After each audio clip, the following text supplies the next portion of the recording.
விலங்குகளின் கூட்டம். ஒரு நாள் காட்டில் பெரிய கூட்டம் ஒன்று நடந்தது.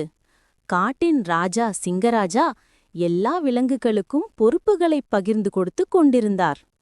சீதாவே, நீ வேகமாக ஓடுகிறாய், யோசிக்கவும் விரைவாக முடிகிறாய்.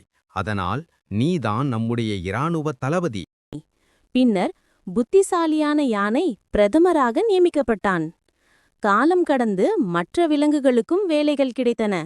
ஆனால் இறுதியில் 3 விலங்குகள் மட்டும் மீதமிருந்தனர்: முயல், ஆமை, கழுதை. அதை பார்த்த பிற விலங்குகள் சிரிக்கத் தொடங்கின. முயல் திடீரென்று பயந்து ஓடிவிடும். ஆமை ஒரு அங்குலம் நகர வர நேரம் எடுக்கும். கழுதை, அவன் ஒரு முட்டாள், இவங்களுக்கு ராஜா எந்த பதவியும் தர முடியாது. நண்பர்களே, அவர்களை கேலி செய்யாதீர்கள். எல்லா விலங்குகளுக்கும் தனித்தன்மை இருக்கிறது. முயல் விரைவாக ஓடும், அதனால் அவன் நம் தூதுவராக இருப்பான்.